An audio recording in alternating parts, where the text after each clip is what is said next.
Hello everyone. So previous వీడియోలో మనం mathematical functions అనేవి చూసాం కదా. ఈ ఫంక్షన్స్ అన్ని మీరు బాగా ప్రాక్టీస్ చేశారు అనుకుంటున్నా. ప్రీవియస్ క్లాస్ చూసి ఇప్పుడు చెప్పబోయే క్లాస్ ని చూడండి. మ్యాథమెటికల్ ఫంక్షన్స్ మనం ఆల్రెడీ చెప్పుకున్నాం. సో ఈ రోజు మనం చెప్పుకోబోయే ఫంక్షన్స్ ఏంటి అంటే statistical functions, information functions, date and time. So ఈ త్రీ కేటగిరీస్ మనం ఈ రోజు చెప్పుకుందాం. ఫస్ట్ వచ్చేసి మనకి స్టాటిస్టికల్ ఫంక్షన్స్ ఏంటో చూద్దాం. స్టాటిస్టికల్ ఫంక్షన్స్ లో మెయిన్ గా యూజ్ చేసే ఫంక్షన్స్. సో స్టాటిస్టికల్ ఫంక్షన్స్ కూడా మనకి చాలా ఇంపార్టెంట్.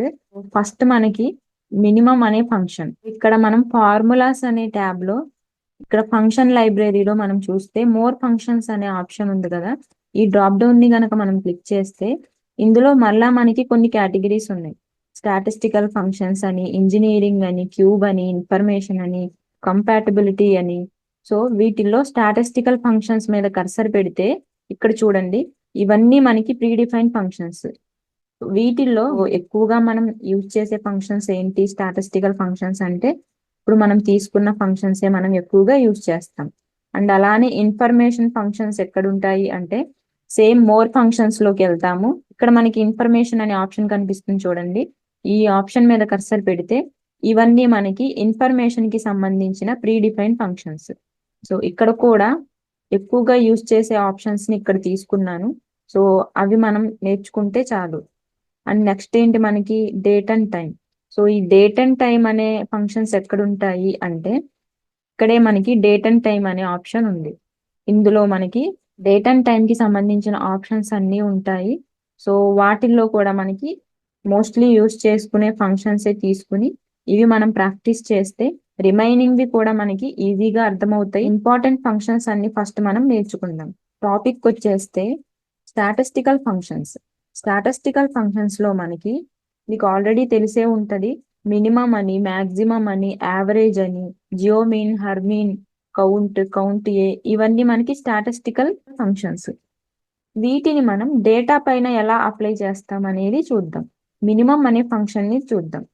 మినిమం అనే ఫంక్షన్ మనం ఎందుకు యూజ్ చేస్తాము అంటే ఫర్ సపోజ్ మనకి ఈ డేటా ఉంది కదా. ఈ రాజేష్ అనే స్టూడెంట్ కి సంబంధించిన డేటా ఇది. ఇక్కడ కొన్ని నెంబర్స్ ఉన్నాయి మనకి. ఈ నెంబర్స్ లో మినిమం వాల్యూ ఏది అని మనం డిస్ప్లే చేయాలి అనుకుంటే ఈ డేటాలో ఏంటి, ఒక 6 సెల్సే ఉన్నాయి కాబట్టి మనకి ఈజీగా ఐడెంటిఫై చేయగలం. కానీ మనకి 100 సెల్స్ ఉంటే, 1000 సెల్స్ ఉంటే అంత డేటాలో అన్ని సెల్స్ లో మనం ఐడెంటిఫై చేయాలంటే మనకి చాలా కష్టం. సో అలాంటి టైంలో మనం ఏం చేస్తాము అంటే ఈ మినిమం అనే ఫంక్షన్ ని యూజ్ చేసుకుని ఈ డేటాలో మినిమం వాల్యూ ఏది అనేది మనం ఇక్కడ డిస్ప్లే చేస్తాం. సో ఇప్పుడు మనం ఒకసారి అప్లై చేసి చూద్దాం. ఈక్వల్ టు మెన్షన్ చేస్తాం, మినిమం అని టైప్ చేసి బ్రాకెట్స్ ఓపెన్. ఇప్పుడు మనం ఇక్కడ సెల్ రేంజ్ అనేది ఇవ్వాలి. సో మీకు ఆల్రెడీ తెలుసు రేంజ్ ని ఎలా సెలెక్ట్ చేస్తాం అనేది. ఫస్ట్ సెల్ ని సెలెక్ట్ చేస్తాం, ఇస్ టు మెన్షన్ చేస్తాం, లాస్ట్ సెల్ ని సెలెక్ట్ చేస్తాం. ఇప్పుడు చూడండి ఇక్కడ డాటర్ లైన్ డిస్ప్లే అవుతుంది మనకి. సో ఇక్కడ నుంచి ఈ సెల్ వరకు మనకి ఈ రేంజ్ అనేది సెలెక్ట్ అయింది. బ్రాకెట్స్ క్లోజ్, ఎంటర్ క్లిక్ చేస్తే ఇక్కడ ఉన్న వాల్యూస్ లో చిన్న వాల్యూ ఏది, 66. కాబట్టి ఆ 66 అనే వాల్యూనే మనకి ఇక్కడ డిస్ప్లే చేసింది. రిమైనింగ్ డేటాలో కూడా మనం చూడాలి కదా. అలాంటప్పుడు మనం ఏం చేస్తాము, ప్రతి సెల్ కి ఫార్ములా అప్లై చేసుకోము, అది ఆల్రెడీ మీకు తెలుసు. ఈ పాయింటర్ తో మనం ఇలా డ్రాగ్ చేసుకుంటే ప్రతి స్టూడెంట్ డేటాలో మనకి మినిమం వాల్యూ ఏది అనేది మనకి ఇక్కడ ఆల్రెడీ డిస్ప్లే చేసింది. సురేష్ అనే డేటాలో మనకి మినిమం వాల్యూ ఏది, 69 అనేది మినిమం వాల్యూ, అదే మనకి ఇక్కడ డిస్ప్లే చేసింది. ఇందులో కూడా మనకి 68 అనేది మినిమం వాల్యూ కాబట్టి 68 నే డిస్ప్లే చేసింది. ఇలా చూసుకుంటే ప్రతి దానిలో మనకి మినిమం వాల్యూ అనేది వచ్చింది. సో డేటా మీద మనం ఫంక్షన్స్ ని ఇలా అప్లై చేసుకుని ఈజీగా వాల్యూస్ ని ఫైండ్ అవుట్ చేస్తాం. ఇలానే మాక్సిమం అనే ఫంక్షన్ ని చూద్దాం. మాక్సిమం అనే ఫంక్షన్ కూడా మనకి సేమ్. ఇప్పుడు మినిమం వాల్యూని ఎలా అయితే మనం డిస్ప్లే చేసామో అలానే మాక్సిమం వాల్యూని మనం డిస్ప్లే చేస్తాం. ఈక్వల్ టు మెన్షన్ చేసి మ్యాక్స్ అని ఎంటర్ చేస్తాం, బ్రాకెట్స్ ఓపెన్. ఇక్కడ కూడా మనం రేంజ్ సెలెక్ట్ చేసుకుంటాం. ఫస్ట్ సెల్ ని సెలెక్ట్ చేసుకున్నా, ఇస్ టు మెన్షన్ చేసా, అండ్ లాస్ట్ సెల్ ని సెలెక్ట్ చేసుకున్నా, బ్రాకెట్స్ క్లోజ్, ఎంటర్ క్లిక్ చేస్తే ఈ డేటాలో మనకి మాక్సిమం వాల్యూ ఏది, 95 కదా. సో 95 అనేది మనకి ఇక్కడ డిస్ప్లే చేసింది. దీన్ని డ్రాగ్ చేసేసుకుంటాం అండ్ మాక్సిమం వాల్యూ ఏది అనేది మనం ఇక్కడ చూసుకుంటాం. So this is maximum function. ఇక్కడ మీరు గమనించాల్సింది ఏంటి అంటే ఇక్కడ మినిమం మాక్సిమం అని అంటున్నాం. ప్రీ డిఫైన్డ్ ఫంక్షన్స్ అంటే ఈజీగా ఉండడం కోసం డిఫైన్ చేస్తారు కాబట్టి షార్ట్ కట్ నేమ్స్ తో కొన్ని ఉంటాయి, ఫుల్ నేమ్స్ తో కూడా కొన్ని ఉంటాయి. సో మినిమం అనే ఫంక్షన్ మినిమం అని టైప్ చేయకూడదు, మిన్ అని ఇచ్చి function brackets open close. So ఇక్కడ కూడా మ్యాక్స్ అని ఇస్తాం, function brackets open close.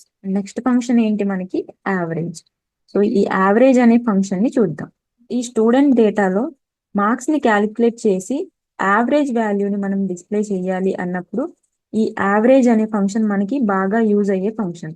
Average వాల్యూని మనం చూడాలి అంటే equal to average brackets open, ఇక్కడ కూడా మనం రేంజ్ సెలెక్ట్ చేసుకుంటాం. సో ఫస్ట్ సెల్ ని సెలెక్ట్ చేసుకున్నాం, ఇస్ టు లాస్ట్ సెల్ ని సెలెక్ట్ చేసుకున్నాం, బ్రాకెట్స్ క్లోజ్, ఎంటర్ క్లిక్ చేస్తే ఈ మార్క్స్ యొక్క యావరేజ్ క్యాలిక్యులేట్ అయ్యి వచ్చింది. ఇక్కడ డెసిమల్ వాల్యూస్ మీకు అవసరం లేదు అంటే మనకు ఆల్రెడీ తెలుసు హోమ్ అనే ట్యాబ్ లో 2 ఆప్షన్స్ ఉన్నాయి, ఇంక్రీజ్ డెసిమల్, డిక్రీజ్ డెసిమల్ అని. డిక్రీజ్ డెసిమల్ అనేది మనం క్లిక్ చేసుకుని ఇంటిజర్ వాల్యూనే మనం ఇక్కడ డిస్ప్లే చేయొచ్చు. లేదు డెసిమల్ వాల్యూస్ కొన్ని కావాలి అంటే ఒక 2 వాల్యూస్ కావాలి, 3 వాల్యూస్ కావాలి అంటే అవి కూడా మనం ఇక్కడ డిస్ప్లే చేసుకోవచ్చు. ప్రతి స్టూడెంట్ డేటా మీద అప్లై చేయాలి కాబట్టి ఇలా డ్రాగ్ చేసుకుంటాం. యావరేజ్ వాల్యూని మనం ఈజీగా క్యాలిక్యులేషన్ అనేది చేసాం. So this is average function. And next function ఏంటి, జియోమీన్. సో జియోమీన్ కూడా మన స్టాటిస్టిక్స్ లో చూస్తూ ఉంటాము. సో జియోమీన్ అప్లై చేయాలంటే సేమ్ మనకి ఈక్వల్ టు మెన్షన్ చేస్తాం, జియోమీన్ అని ఎంటర్ చేసి బ్రాకెట్స్ ఓపెన్, ఇక్కడ కూడా మనం రేంజ్ సెలెక్ట్ చేసుకుంటాం. ఫస్ట్ సెల్ ని సెలెక్ట్ చేసుకున్నా, ఇస్ టు మెన్షన్ చేసి లాస్ట్ సెల్ ని సెలెక్ట్ చేసుకున్నా, బ్రాకెట్స్ క్లోజ్, ఎంటర్ క్లిక్ చేస్తే జియోమీన్ వాల్యూ అనేది మనకి ఇక్కడ వచ్చింది. ఒక సెల్ కి అప్లై చేసుకుని ఈ ఫార్ములానే మనం స్ప్రెడ్ చేసుకుంటాం. ప్రతిదానికి మనకి జియోమీన్ వాల్యూ అనేది వచ్చింది. సేమ్ ఇలానే హర్మీన్ కూడా మనం ఇక్కడ అప్లై చేసుకోవచ్చు. ఈక్వల్ టు మెన్షన్ చేస్తాము, హర్మీన్ అని ఇచ్చాను, బ్రాకెట్స్ ఓపెన్, ఇక్కడ రేంజ్ సెలెక్ట్ చేసుకుంటాం. ఫస్ట్ సెల్ ని సెలెక్ట్ చేశాను అండ్ లాస్ట్ సెల్ ని సెలెక్ట్ చేశాను, బ్రాకెట్స్ క్లోజ్, ఎంటర్ క్లిక్ చేస్తే హర్మీన్ వాల్యూ అనేది మనకి ఇక్కడ వచ్చింది. ఒక సెల్ కి అప్లై చేసుకుంటాం, రిమైనింగ్ సెల్స్ కి స్ప్రెడ్ చేసేస్తాం, రిమైనింగ్ డేటా కూడా మనం అప్లై చేసేసుకున్నాం. సో చాలా ఈజీగా మనం క్యాలిక్యులేషన్స్ అనేవి చేస్తున్నాం. ఎక్సెల్ అంటేనే మనకి క్యాలిక్యులేషన్స్, ఫార్ములాస్, ఫంక్షన్స్, వీటి మీద మీరు బాగా నాలెడ్జ్ అనేది గెయిన్ చేసుకోవాలి. సో ఇవన్నీ క్లియర్ గా చూడండి, 1కి 2 సార్లు చూసి ప్రాక్టీస్ చేయండి. నెక్స్ట్ ఫంక్షన్ మనకి కౌంట్ అనే ఫంక్షన్. ఈ కౌంట్ అనే ఫంక్షన్ మనం ఎప్పుడు యూజ్ చేస్తాము అంటే కౌంట్ ఏ అని ఇచ్చి బ్రాకెట్స్ ఓపెన్. సో ఈ రాజేష్ అనే అతని కౌంట్ మనం చూద్దాము. సో ఇక్కడ మనకి ఎన్ని సెల్స్ ఉన్నాయి, 1 2 3 4 5 6 న్యూమరికల్ సెల్స్ అనేవి మనకి 6 ఉన్నాయి. రాజేష్ అనే నేమ్ తో కలిపి మనకి 7. సో ఇక్కడ మనకి అవుట్పుట్ 7 అనేది రావాలి. ఎంటర్ క్లిక్ చేస్తే చూడండి 7 వచ్చింది. అండ్ ఇలానే కౌంట్ అనే ఫంక్షన్ ని చూద్దాం. కౌంట్ బ్రాకెట్ ఓపెన్, ఇప్పుడు ఈ నేమ్ తో సహా నేను సెలెక్ట్ చేస్తున్న వాల్యూస్ ని సెలెక్ట్ చేసి బ్రాకెట్స్ క్లోజ్, ఎంటర్ క్లిక్ చేస్తే మనకి 6 వచ్చింది. ఎందుకు, ఇక్కడ కూడా మనం 7 సెల్స్ సెలెక్ట్ చేసాము, ఇక్కడ కూడా 7 సెల్స్ సెలెక్ట్ చేసాం కాబట్టి 7 ఎందుకు రాలేదు అంటే కౌంట్ అనే ఫంక్షన్ యూజ్ చేసాం కాబట్టి. కౌంట్ అనే ఫంక్షన్ మనకి న్యూమరికల్ వాల్యూస్ ఉన్న సెల్స్ నే కౌంట్ చేస్తుంది. అండ్ కౌంట్ ఏ అనే ఫంక్షన్ మనకి టెక్స్ట్ తో ఉన్న సెల్ ని కూడా కౌంట్ చేస్తుంది, న్యూమరికల్ డేటా ఉన్న సెల్స్ ని కూడా కౌంట్ చేసి మనకి అవుట్పుట్ అనేది ఇస్తుంది. This is difference between count and count A. So ఈ 2 ఫంక్షన్స్ లో కూడా మనకి బ్లాంక్ సెల్స్ ని గనక మనం సెలెక్ట్ చేస్తే బ్లాంక్ సెల్స్ ని కూడా కౌంట్ లోకి తీసుకోదు, ఓన్లీ డేటా ఉన్న సెల్స్ నే తీసుకుంటుంది. This is count functions.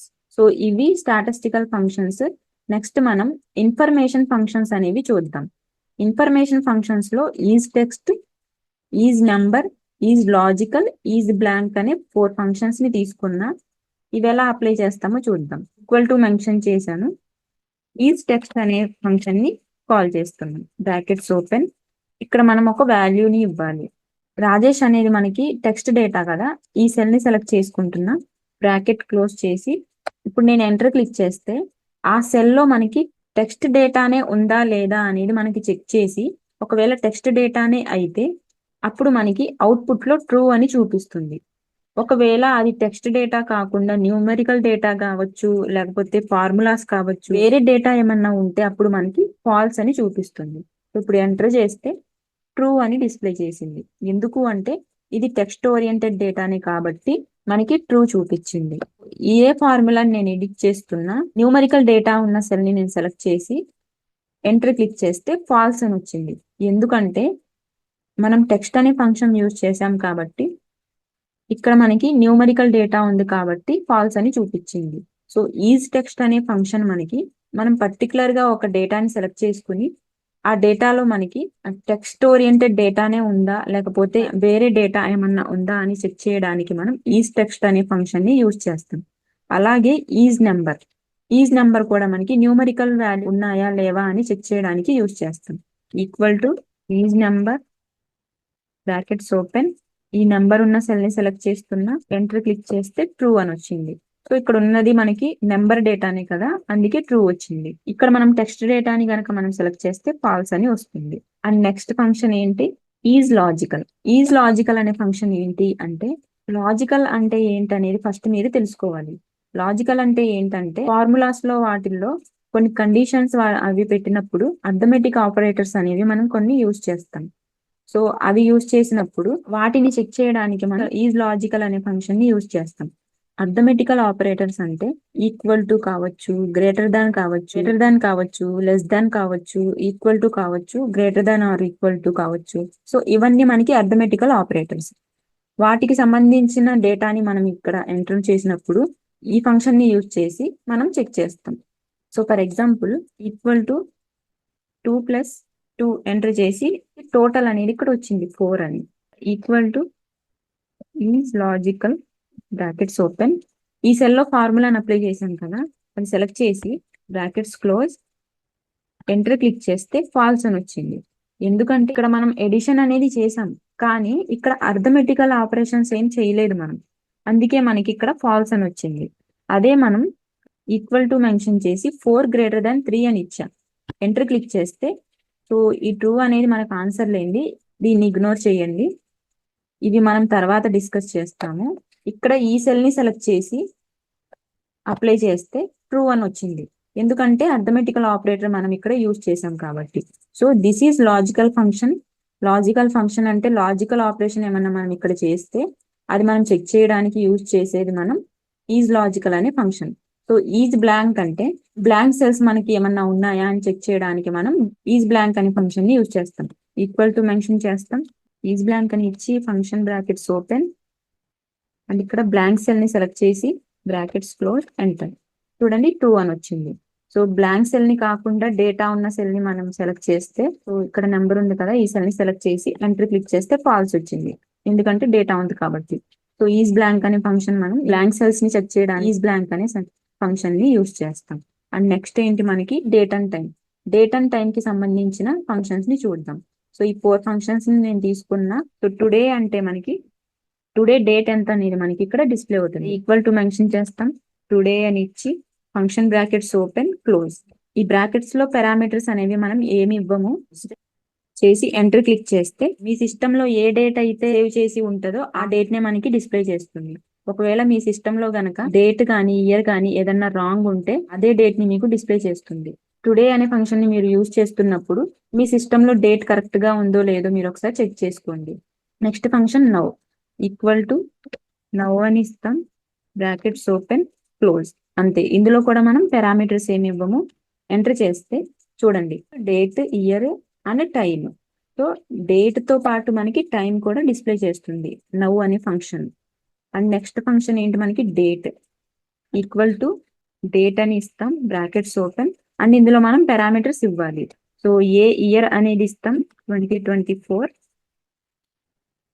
Comma 07 month and date ఇస్తాం 19 కాబట్టి ఈ రోజు డేట్ ఇచ్చి బ్రాకెట్ క్లోజ్, ఎంటర్ క్లిక్ చేస్తే డేట్ ఫార్మాట్ లోకి మనకి కన్వర్ట్ చేసింది. And next function time function ఏంటంటే ఈక్వల్ టు మెన్షన్ చేస్తాం, టైం అని ఇచ్చి బ్రాకెట్స్ ఓపెన్, ఇందులో కూడా మనం అవర్ ఇస్తాము, మినిట్ ఇస్తాం, సెకండ్స్ ఇస్తాం. అవర్ అంటే మనం 1 ఇస్తున్నాం కామా 05 ఇస్తున్నాం కామా సెకండ్స్ 46 ఇస్తున్నాం, బ్రాకెట్ క్లోజ్, ఆ టైం ని మనకి ఇక్కడ కన్వర్ట్ చేసింది చూడండి. సో ఇవి statistical functions, information functions, date and time functions. So ఇవన్నీ మీకు బాగా అర్థమైనాయి అనుకుంటున్నా. ఎక్సెల్ అంటేనే మనకి క్యాలిక్యులేషన్స్. సో ప్రతిదీ మీరు బాగా ప్రాక్టీస్ చేసి చూడండి. అండ్ ఏమన్నా డౌట్స్ గనక ఉంటే క్లియర్ గా మెన్షన్ చేయండి. నెక్స్ట్ క్లాస్ లో రిమైనింగ్ ఫంక్షన్స్ ఏంటో చూద్దాం. అండ్ మన ఛానల్ నేమ్ వచ్చేసి కంప్యూటర్ వరల్డ్. ఇందులో మనం ఎంఎస్ ఆఫీస్ కోర్స్ అనేది స్టార్ట్ చేయడం జరిగింది. ఆల్రెడీ ఎంఎస్ వర్డ్ క్లాసెస్ అనేవి కంప్లీట్ అయ్యాయి. సో ఎక్సెల్ క్లాసెస్ అనేవి మనకి జరుగుతున్నాయి. సో ఇందులో long videos, short videos upload చేయడం జరిగింది. సో షార్ట్ వీడియోస్ లో ఎంఎస్ వర్డ్ ని 1 minute లో కవర్ చేయడానికి ట్రై చేస్తున్నాము. అండ్ ప్లేలిస్ట్ ని మీరు విజిట్ చేస్తే లాంగ్ వీడియోస్ కి ఒక ప్లేలిస్ట్, షార్ట్ వీడియోస్ కి ఒక ప్లేలిస్ట్ అనేది క్రియేట్ చేయడం జరిగింది. సో ఎంఎస్ వర్డ్ కి కూడా మనకి ఒక ప్లేలిస్ట్ అనేది ఉంది. విజిట్ చేసి చెక్ చేయండి. సో ఎంఎస్ ఎక్సెల్ మనం క్లాసెస్ అనేవి జరుగుతున్నాయి. వీడియోస్ అనేవి 1 by 1 అప్లోడ్ చేస్తున్నాం. ప్లేలిస్ట్ ని విజిట్ చేసి చెక్ చేస్తూ ఉండండి. ఇంకా మీకు ఏమన్నా కోర్సెస్ కావాలి అనుకుంటే కామెంట్ సెక్షన్ లో తెలియజేయండి.